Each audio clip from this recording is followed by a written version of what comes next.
Welcome to EXSIN Live. We're going to talk about the decision today. Oh, boy. So if you guys are business owners and you're watching what our wonderful leaders in the Fed are doing today and what might happen and how it's going to impact your business, we're going to talk about what's happened with inflation, the economy, and things you can look at cost-wise to maybe help yourself. Phil just got on the phone with a friend asking about insurance stuff because, well, insurance prices are going up for homeowners, property owners, business owners, workers' comp, healthcare. And for a small business owner, that can be detrimental.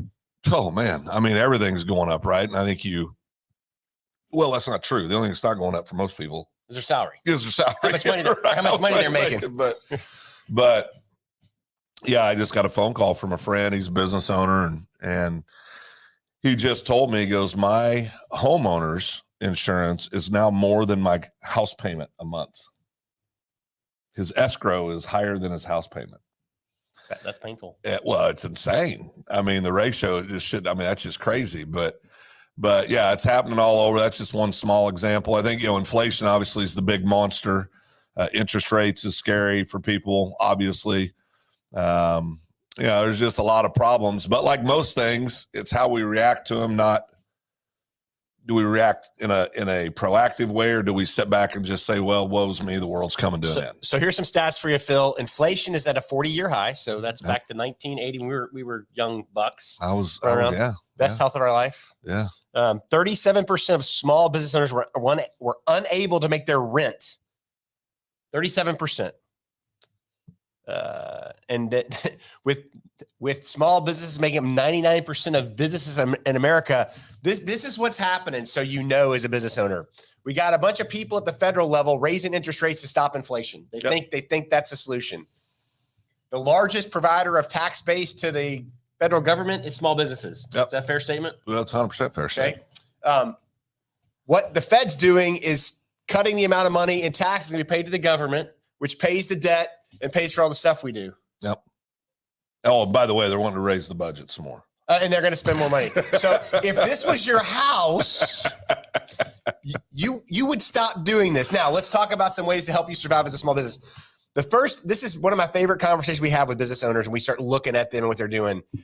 Hey, have you talked to your insurance guy about your rates? Yeah. I haven't seen him in a year. What do you mean you haven't seen him in a year? Yeah, I mean, it's weird. We have a lot of conversations when we're looking at things operationally. We always take a look at expenses, obviously. See what always. Yeah. And it is inevitable. I'll say, well, I'm sure your person's done this for you, but this, and they look at you like, no, they haven't.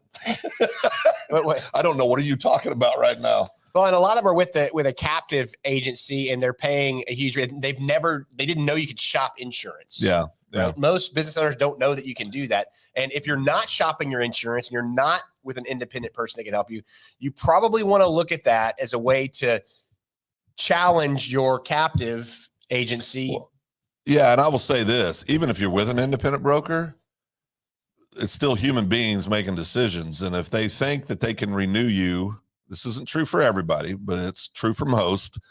If they think they can keep you as a client without shopping you, which means they have to go out and send out quotes and create work for them and their staffs, they probably won't if they, and that's not good. I tell everybody, you don't want to be a company hopper because you're going to hurt yourself, but you got to pay attention to what's going on.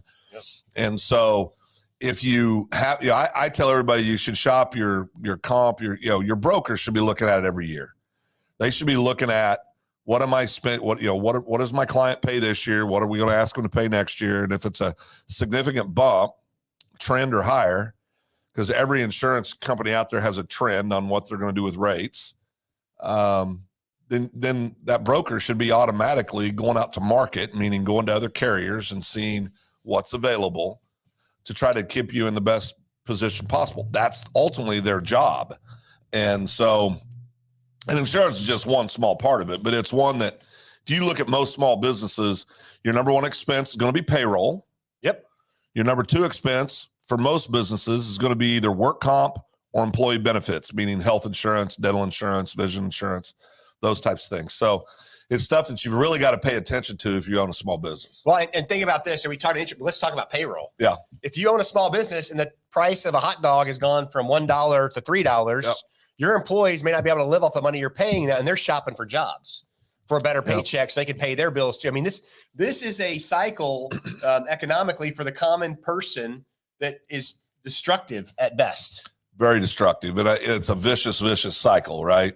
I mean, I talked to I won't say their name, but somebody that's near and dear to our family is changing jobs and just recently made a change. And you know, the whole purpose of it was, you know, I got to make more money. Yeah. You know, and when they left, you know how much more money they made? $2,000 a year.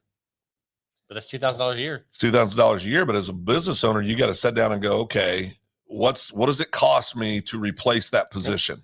How much money am I going to be behind from, you know, lost work, just all the stuff, you know, cost to acquire a new employee, cost to train the new employee, all the stuff, right? And a lot of times we lose good employees over what really is a small amount of money in the grand scheme of things. Well, and the other thing is the gig economy is kind of the younger generation is finding ways to work at home. It's a different deal on their computer for $20 an hour. Yeah, it's a different deal. And so if you're a tradesman, it's hard to find people to fill those jobs. Yeah, I mean, I told somebody the other day, I had a young man that's getting ready to graduate high school, known him since he was a baby, and said, if you were looking at it going in, he doesn't want to go to college, said college isn't this thing. He said, what do you think I should do? And I said, well, very distant, very smart, more than capable of going to college, but he just has different goals. And I said, if it was me, I'd go become a plumber, an HVAC guy, or an electrician. And I would probably do it in that order because small towns all over America are dying for skilled tradesmen. As you go out, become do your apprenticeship or, get your experience, get your journeyman's license. Ultimately, you can go start your own business if that's what you want to do and be in big demand the first day you flip the light switch on. And here's the thing, the trades aren't going to be automated. Fixing stuff is going to take a human with hands to get and do stuff. And the other thing is plumbers right now, the union's paying $57 an hour here. Yep. I think that's the price they're paying. Yeah. And that's a great point to everybody out there. If you have children looking at the future, if they're not going to college to get a technical degree, I would offer to them that being a skilled tradesperson may be their best path for a successful future. I mean, one of the top 5 most successful business owners I ever knew ran a trades business, graduated from a technical school, went out, learned from somebody else, went out and hung their own shingle, and just recently sold their business for millions and millions of dollars. And, and they're in their 40s. So, I mean, there's a lot of paths to success, but the economy is going to dictate a lot of things. I think, we talk about college, the economy is going to dictate who's going to college. Yep. Even more so. I mean, more and more people are paying attention to the reality of student loans and what that looks like. And most people that go to college have to take out some type of student loan. I mean, to go to a basic state 4-year school, I'm not talking about Harvard or Princeton or Stanford or, one of these high-end schools cost-wise, but, you're still going to drop just on books, tuition, room, board, just the basic stuff.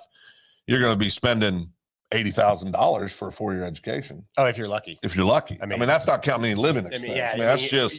That's just the school. Going through this right now, it's college is expensive, living expenses are expensive. If that's what you're going to do, it's awesome. I have kids both in college doing their thing. Bless your heart. But the reality of it is you got to plan for that. You got to be ready for it because it's a big drain. Yeah. And I want to get back to the economy real quick because I think it's important that all of us start paying attention to what's going on. 100%. We have some dangerous things happening, in my opinion. This is my opinion only, in the economy, and we're moving too fast with decisions to raise rates.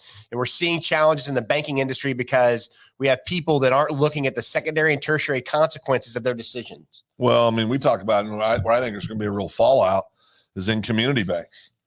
We just saw JP Morgan, I was just told this morning, they now control 15% of all deposits in the United States. That's a huge percentage for one organization to have. Well, and it's a huge amount of risk for the rest of the country because the government will not let them fail. Like we saw, was it 2008? We saw the same thing happen. Yeah.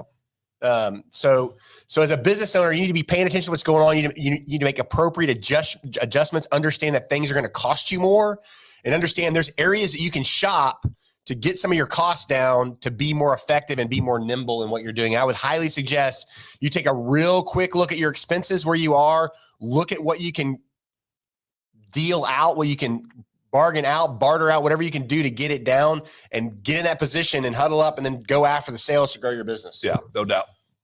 So with that, Phil. Man, that was quick. Talk about money. We got to get it over with. Today's a scary day. They're going to raise interest rates again. So what will it be now? I've quit counting. I've lost track. Yeah, I've quit counting too. Well, we're not to 17%, which is nice. Yeah, but remember this too. It's still about you're gonna have to make tough decisions. I mean, you just are. Everybody does. We have to do it in our personal budgets, our home budgets. Businesses are the same way. You know, you're going to have to make tough decisions and make sure you're not ignoring the reality that you're facing and that you're dealing with it. If you do that, you'll be way ahead of the game. Yeah, just pay attention. Yeah, you know, monthly financial review. Where are you?